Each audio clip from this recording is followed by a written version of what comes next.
Hello, future nurses, and welcome to day one of the Essentials for Student Nurses Masterclass. First of all, I just want to say thank you so much for taking the time to watch this video. I know how busy you all are. Just wanted to say thank you again for joining me in the Masterclass. For those of you that don't know me then, my name is Holly. I'm actually a registered nurse. I qualified back in 2018. I started my degree in 2015, and back then I was 29. I was a single mum to this little monster behind me here. She was only 2 at the time, and when I look back I think, what the hell was I thinking? But I did it. I'm so glad I did it. It was the best thing I've ever thrown myself into and decided to go for. Now, it was absolutely the hardest thing I have ever done, without a shadow of a doubt. So I'm not going to sugarcoat things for you.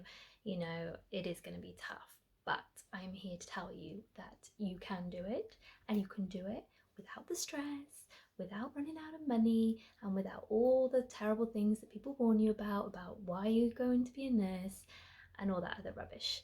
I'm here to tell you, don't listen to that. It can be done, and it can be done, and you can enjoy it, and you can do everything you can to learn and focus on your degree rather than stressing out about all the other stuff.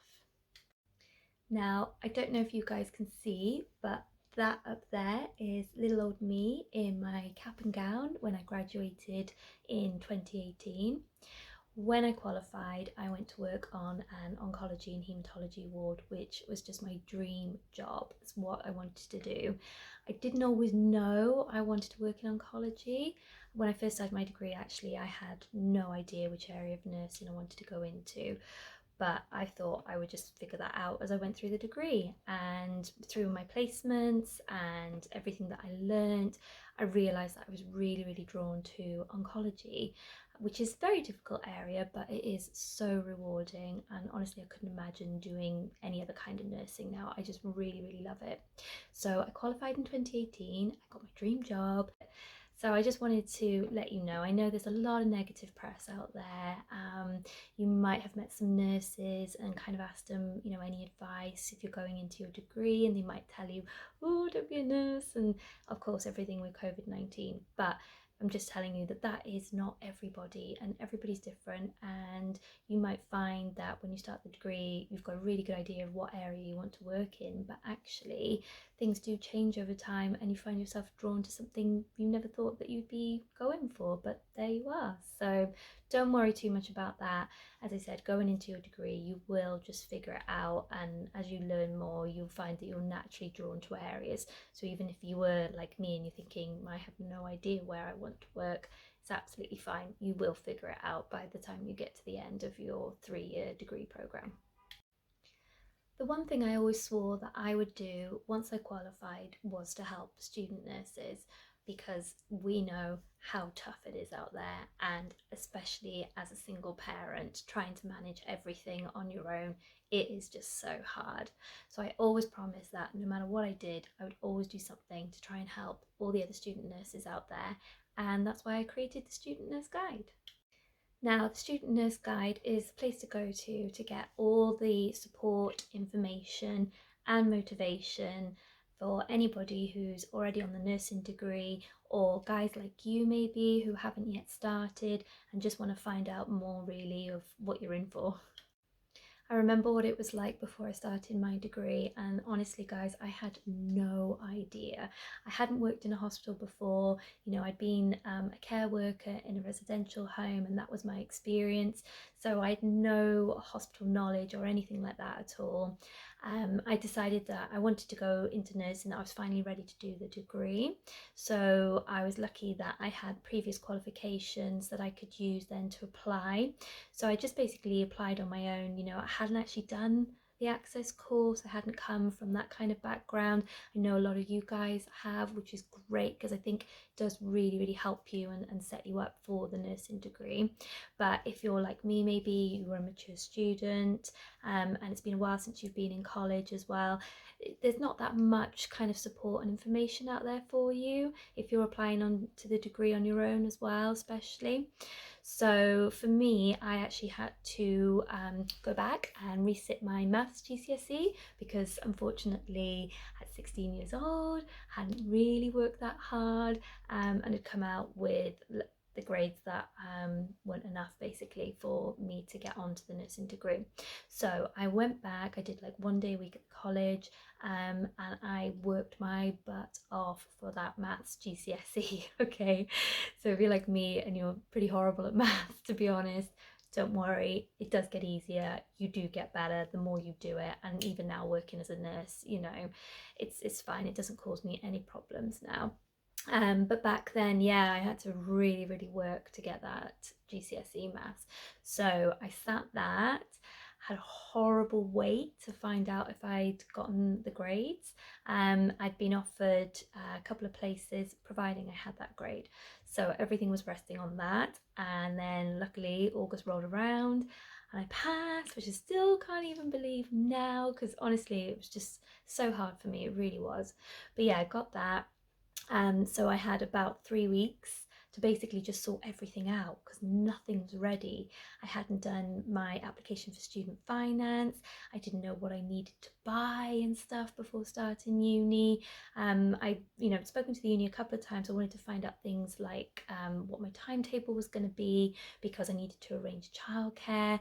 But unfortunately, they couldn't give me what the final timetable was be, and they've just basically told me, you'll find out in your first week, which is great. But as a parent, that is really, really stressful to try and figure out what you're going to do for childcare, and you don't know how many days you're going to be in uni. So this is what the masterclass you are here for. We are going to cover what you need to get for the house to set yourself up at home so life runs smoothly, what you're going to need to buy for clinical placement, things like nursing shoes. You might, like I did, had no idea where to even start looking for that kind of thing. And today we're going to cover everything that you need for university, including everything you don't need, because you don't need to go out and waste your money on things that you're never actually going to use. So today is just all about everything you need for uni, and then tomorrow we'll cover everything for placement, and then on the last day everything you need for at home. Now, you might find a lot of the things that we talk about that you're going to need, you might actually already have, which is great. But if you don't worry, don't panic. You don't need to go out and buy everything all at once, okay? Start with the things that you know you're going to need straight away for uni, and then things later on down the line, like stuff for clinical placement, just buy when you need it then. Otherwise it's going to be like a very big expensive shopping trip for you guys, so don't worry about that. You should already have had the free PDF in the email with the top 20 essentials that you'll need to get. If not, I have included it in the Freshers Help book that has come with this email. This help book came with the email, and I do recommend downloading it and maybe even printing it off for the masterclass now, because then you can make any other extra notes from the video alongside in the PDF, so you've got it all in one place. But again, that lists everything there, all the things that I talk about in the masterclass videos as well. With that list, there are links to buy some of the things on Amazon. You don't have to buy from Amazon, you can buy wherever you want, I've just put them in there just to make life a little bit easier for you guys, and so that you can see exactly what it is that you're looking for if you want to go out to the shops and can buy them. But before we dive into the list then of everything you need for uni, I'm actually giving you guys some homework, okay? For tomorrow, day 2, there's some couple of questions in the email that's come with this video, and I just want you to take 2 seconds just to fill them out for me, because I just want to know and hear from you guys and find out more about you. I know a lot of you are waiting on your results, or you're waiting on UCAS as well to find out if you've passed your interviews and you've been accepted. I love seeing your acceptance posts on Facebook. That's great. I remember that feeling, honestly, like yesterday, of finally finding out that I'm definitely going to be going to uni was just incredible. It was amazing, and it's so exciting. This is actually such an exciting time for you, and I want you to enjoy it. But I know if you're like me, you're probably worrying about starting a degree and what you need to do to kind of prepare yourself for that, which again is exactly why I created this masterclass for you, is to help you guys. So if you can fill those questions out for me, just so I can find out a little bit more about you, and that will be your homework, and that will help set you up for tomorrow then for day 2 of the masterclass as well. If you want to ask me any questions, or there's anything else you want to add or let me know, just send us an email. It's the student nurse guide at gmail.com. I don't know my own email address. I do know my own email address, studentnurseguide@gmail.com. All the links will be included with the email anyway. You can just actually hit reply to this email if you want. And yeah, any questions then, I'll go through those and I'll answer them in day 2 of the masterclass tomorrow. So before we dive into the list, I just want to make sure you guys are sat somewhere comfortable, hopefully. You've got yourself a nice cup of coffee or a glass of wine, no judgment here. And you've got time then basically to go through the video. Also, like I mentioned earlier, the Freshers Help book PDF that's come with the email, that's really worth printing out. So you've got that in front of you as well to make any notes if you want to, or you can just grab a piece of paper and a pen and just jot anything down, anything extra that you might want to make a note of as well. Now, what do you think is the number one thing students think they need to buy for their nursing degree? All of you guys that said books, congratulations, first prize to you. You don't need to buy books. You don't need to buy a single book for your degree if you don't want to. I didn't buy a single book and it was fine. The reason we tell you this is to save you money, because there are millions of nursing books out there and they are not cheap, guys. They are a lot of money, like easily 50-60 quid is probably the average price for a nursing book. And you could spend that much money, you can spend hundreds of pounds on these books and realise that actually those books, they don't work for you. You don't understand them. They're not what you thought they were going to be about. They haven't really helped you for like writing your assignments and doing your work. Your university will have the library that you need for all your nursing books, okay? Any work that you get set, they will give you like a reading list for that work, then recommend all those books, and your library will have all those books. And if your library doesn't have the books, they will order the books for you. Most universities do have a really decent library, and they will help out all the nursing students as well, because I think they know, our degree is a bit different from the other degrees. It's a lot more demanding. With clinical placement and everything else going on, so they will help you there. So please don't go out and spend hundreds of pounds on books that you probably just won't use that much, or they're not worth buying when you can just get them from the library. That being said though, some of you are like, but I really want a book. I really want to like just start a little bit of like reading and things, just to kind of start getting my head around some of these nursing terms. So my advice would be to shop around. If you can, look at the books and go through them.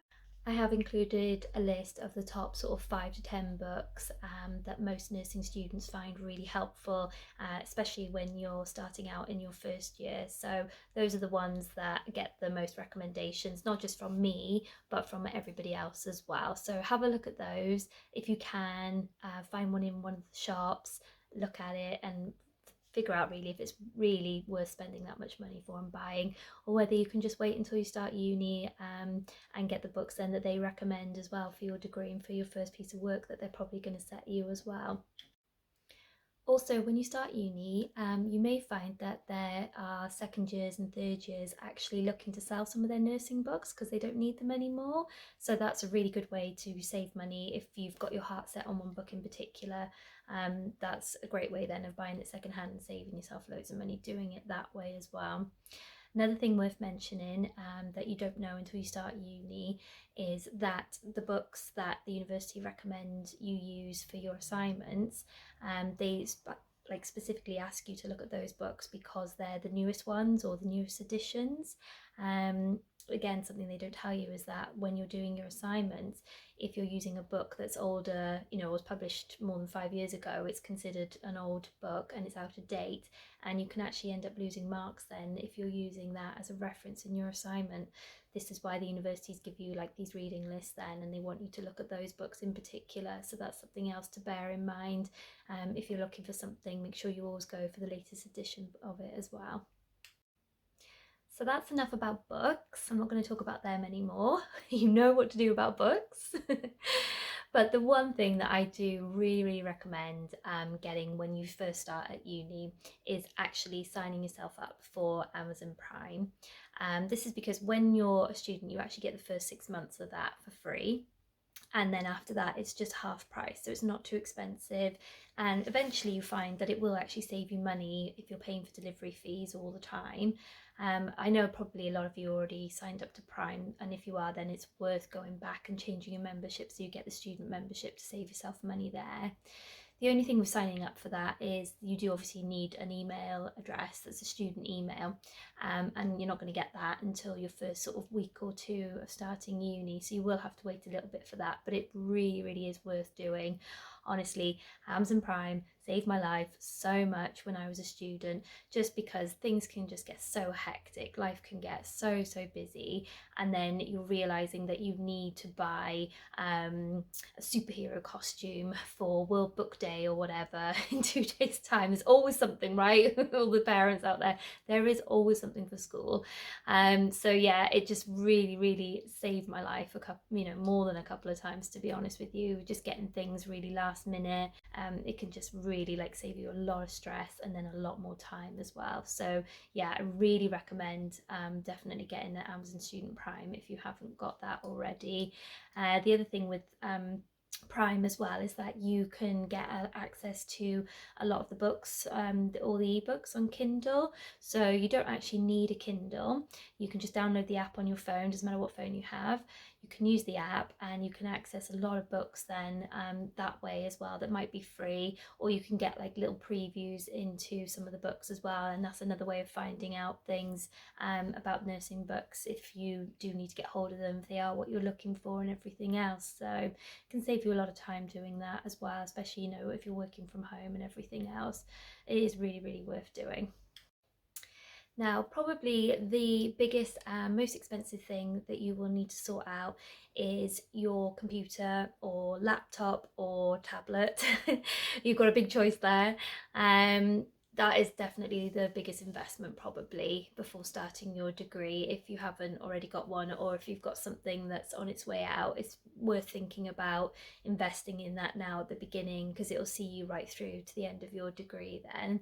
So a lot of students want to know, what's the best laptop, or is it worth buying a laptop, or should I just use a tablet? Should I just use my iPad for taking notes and everything else? This is like a big thing that students, they don't know what to do. Really, it just depends on you and what you prefer. So if you've got an iPhone and you absolutely love Apple and you're used to all the iOS layouts and everything else, then yeah, definitely worth thinking about getting a MacBook. I know they are hella expensive, but again, look at it as an investment and really to see you through if you can afford to get one, because it just makes life a little bit easier for you guys, I think, because it can link up to your phone, so you can share all your notes, back and forth quite easily without having to like connect all the time and stuff like that. A lot of students ask about getting the iPad then and using the notes app there to make notes while they're in lectures. This can be really good. It can be really helpful. It's just a couple of things to like bear in mind, obviously, with using an iPad, or even if you're using any tablet really. It's just about the fact that when it comes to sort of using the internet and when you're writing assignments and things like that on tablets and iPads, that the format can be a bit different. So if you're like using the internet, say you're going on a website that has been formatted to give you the layout for your tablet, so it's not showing you absolutely everything. So that can make life a little bit harder sometimes when it comes to trying to use certain websites and find research and everything else. So that is something to bear in mind. But I know that a lot of people absolutely love their iPads for using to take notes. They just really enjoy using that feature and to keep everything in one place. So that is definitely something, like I say, worth thinking about if you already have your iPhone and you love it. If you've already got a MacBook as well, that it just makes life a little bit easier for you. But again, if you were thinking, well, I've got a MacBook, do I really need an iPad to take notes? It's up to you. If you really want to, then yeah, but you don't need it. You don't really need it. What you just really need is definitely, I would recommend a laptop over, a sort of desktop computer, just because it makes life a bit easier for you to get around with it. If you wanted to go off somewhere and write somewhere else, you can just pick it up and go. It's just better that way. So yeah, if it was a choice between an iPad or a MacBook, you're thinking, which one should I get? Which one's better to have? Obviously, the iPad's a bit cheaper than the MacBook, but guys, if you're trying to choose between those two, definitely the MacBook, okay? Because it's just going to make life easier for writing your actual assignments, submitting all that work and everything else. The iPads are limited; they can't do absolutely everything. So I would recommend getting that over just the iPad. Now, you may not be an Apple person. I'm not. I don't know if that comes across. I don't know if you can tell. But yeah, I used to have an iPhone. I switched to a Samsung years and years ago, and that's it. I've just never gone back really. So I'm an Android girl. I'm an Android girl. Don't hate me. But yeah, people then who aren't used to Apple, who aren't used to Safari and iOS layouts and things like that, you're obviously thinking about, well, what's the best laptop for me out there, that's going to help me write all my assignments, it's going to help me do all my research and everything else, and all the work that university want you to submit online. One laptop in particular that a lot of students love it is the HP Pavilion. They just find it really helpful. It's not as expensive as MacBooks and iPads and everything else as well. It's quite reasonable for everything that you get with that. You just want something that's going to have a fast processor in it, that's going to have memory in it as well, because you are going to need some kind of memory backup for all your work, whether that's a USB stick or whether that's an external hard drive. So it doesn't have to have too much if you're going to be using that, but ideally if it's got a lot of memory on there, again, this is just something that just makes your life a little bit easier as well. So that is one laptop. But again, you could be on a really tight budget, and the HP Pavilion is way out of your price range, and that's absolutely fine. It doesn't matter too much. Just get the best that you can afford, like I say, a laptop is a bit easier over just having a desktop computer, just because you can take it with you if you need to work in different places, if you need to work in the library, things like that. It does make your life easier to have that laptop then instead. And again, don't worry about it too much if you are on a really tight budget. It's fine. Like I say, as long as it's something that's going to work for you, that's all you really need. The one thing that I do recommend absolutely not buying, please do not waste your money, is a Chromebook. Now, everybody's got a Chromebook. Don't think, oh my gosh, what am I going to do? I've got a Chromebook. You can use Chromebooks, but they make life a lot harder. Like I said, when it comes to formatting your work, university can be very fussy, really. They might want you to submit a lot of work online, and with the Chromebooks, I know that people have had a lot of issues with formatting their work so that they can submit it online, because a lot of the time it keeps coming up for them as incorrect file format, just because they've written it on Chromebooks, and then they have to spend a lot of time converting those files so that it will be accepted by whatever platform your university is using to submit all your work online. So yeah, that's definitely something to stay away from. If like I say, you can use them if you've already got one, but they do make life a little bit harder, and you just don't need that. You don't need that in your life. So the other things to go with your laptop or your iPad is going to be Microsoft Office. Now, if you haven't got that on there, you are definitely going to need this to write all your assignments.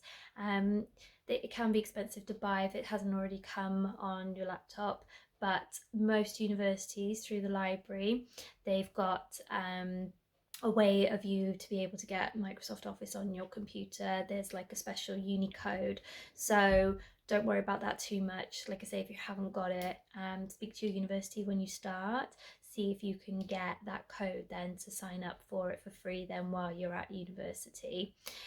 The other thing you're going to need is printer. You might think, well, why can't I just print at uni or the library? But again, there's issues obviously all the time with COVID, whether you can access all the facilities when you need to, and you can't do everything on the computer. You are going to need to print some stuff off, things like research papers and stuff like that. It just makes your life again easier if you've got that printer. Just print that off, print the work off, so it makes it a lot quicker then when you're typing up assignments and things like that. So definitely a printer. They may ask you to scan things in. A lot of the time now you can use your phones and tablets and stuff like that to be able to scan documents. Universities will accept them now, but that didn't always used to be the case. It's something to bear in mind if you need to buy yourself a printer if you haven't got one already, is to get one of those like 4-in-1 things where they scan and photocopy all at the same time, because there's going to be things like timesheets that you're going to have to send in. So that's something else to keep in mind and look out for. But yeah, you are going to need that printer. With printer ink as well, then obviously that gets very pricey very quickly. There's a lot of things out there now where you can sign up for like an automatic printer ink subscription, and that's a lot cheaper overall then. Plus, you never run out of ink, so you haven't got to do the 1 a.m. dash to Tesco's for more ink cartridges so you can get your work done ready for the next day. Unfortunately, yeah, there might be times like that. So if you've got a subscription where you never run out of ink, that does make life a lot less stressful as well. Another computer accessory then that we've already kind of talked about is having your USB stick or external flash drive. So one of the first things that in your lectures that your lecturer will tell you, what they will all scream at you, is always back up your work. And guys, they go on and on about it for a very good reason. Okay, so I'm going to be maybe one of the first people to tell you, please always keep a backup of all your work that you've done. Okay, the best thing is to just get a little USB stick that it's got on a keychain, so you can keep it with your house key, so you've always got it with you and stuff then. And again, there's a link in the PDF in the help book. I have this really cute little nurse one as well, and that just makes things easier if you've always got it with you then for whenever you might need it. But yeah, you can use like a big external flash drive as well, but I prefer the USB stick over these things because things do happen. Unfortunately, when I was at uni, there was a girl with us on the course with us. She actually had a really bad house fire one day when she was in a lecture. When she got home, everything was gone, but thank goodness she had a USB stick with her, and all her work was on there, so she didn't have to completely rewrite this assignment that was due in like 2 weeks. She had it all backed up on her USB stick, thank goodness. So that just took the stress out of like what was a really difficult time for her. Unfortunately, you think these things are never going to happen to me, but they do happen all the time. So always keep a copy of your work somewhere, and like I say, it's better to have it on a USB stick, so you've always got it with you just in case. And again, if that girl, like I said, who was on the course with us, if she'd used external hard drive and it was in the house, then it's just completely useless again, isn't it? But again, it's more for like technical things, because sometimes connections get lost, computers go down, you're in the middle of your essay and it won't back up, you can't retrieve your work that you've done. So if you've got that on your USB stick, then again, that's just going to save you if you ever need it.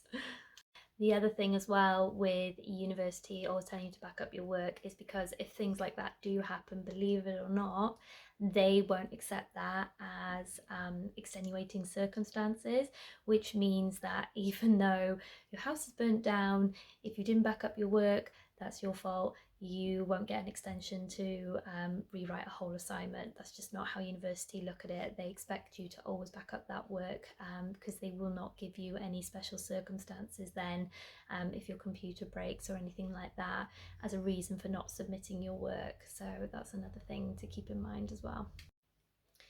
One of the last things then, that you're going to need to get for university is obviously all your stationery bits and bobs. I love stationery. I could spend an absolute fortune in WH Smith's, but you don't actually need that much, I'm sorry, for all the stationery fans out there. I'm just going to focus on a couple of things that you're going to need for university. I do talk more about stationery you absolutely do need, that'll help you manage not just university but clinical placement as well, tomorrow in day 2 of the masterclass. So make sure you watch that tomorrow to find out about the stationery you need for clinical placement. But that stuff's also going to help you with uni life as well. So one of the first things is these little post-it notes. I don't know if you can see them properly there. They're just like tiny little ones. These are great, guys. You definitely want quite a few of these for when you're doing your assignments or when you're revising for exams. They're really handy little bookmarks. Say, for example, you were writing your first assignment about reflection, and you found in a book something about reflection models, where you can just write on there, you know, models, and then just like stick it in the book. So I'll show you guys on this one. You could just, you know, stick it in the book on top there, and then you've got like a little row of all these little notes, and you know exactly where to go then in the book for what you were writing about models and everything else. So they really do save you a lot of time then when you're going back to find the stuff that you've already read to use as a reference in your assignment. So yeah, those little bookmarks are great.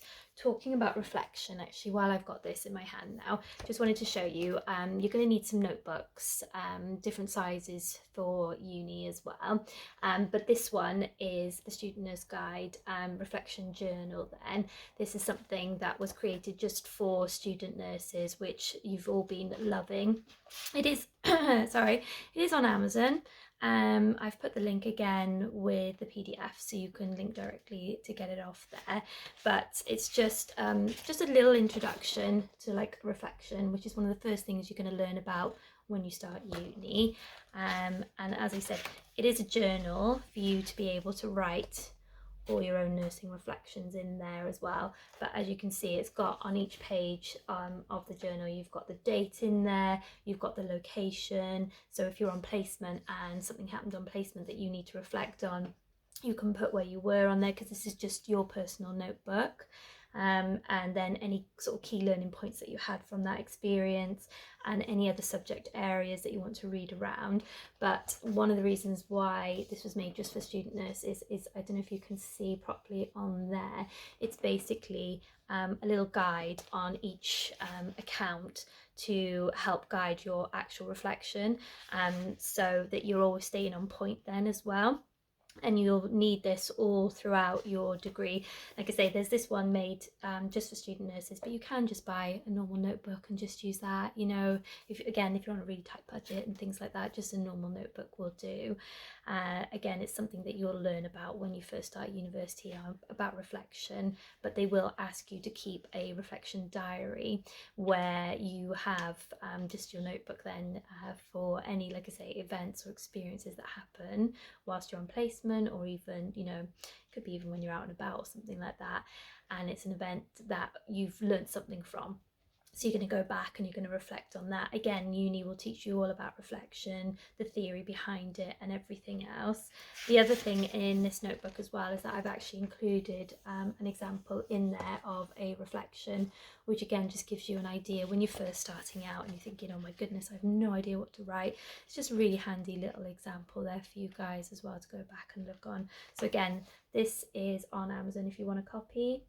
And that's great because it's, like I say, it's made just for you guys, for student nurses. So that's that one. The other notebooks you're going to need, like I said, you're going to need a few different types of notebooks for university. One of them is the project type notebook. Like it's normally the pucker pads, isn't it? This one is just a normal one. I think it's from somewhere like Wilkinson or something like that.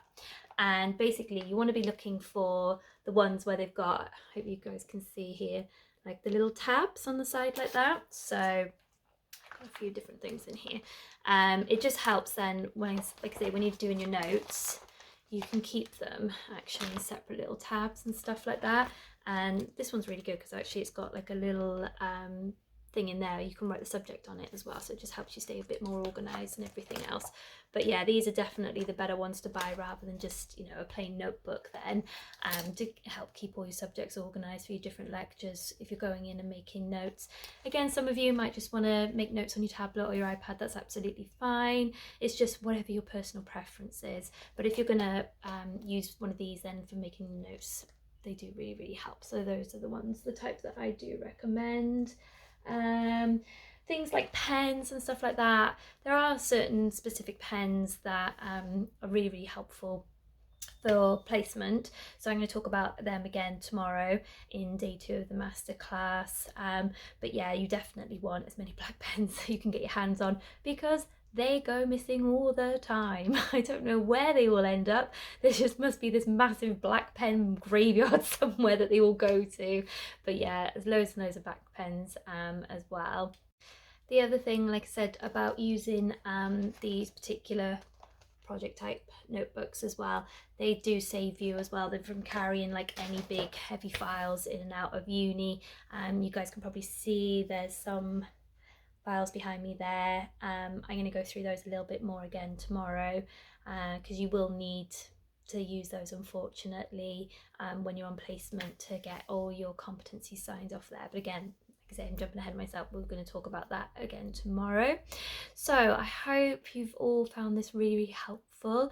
Again, if you can fill out those questions for me, that would be amazing. And any other questions that you might have, just email them to me and I will answer them all in day 2 tomorrow. And looking forward to seeing you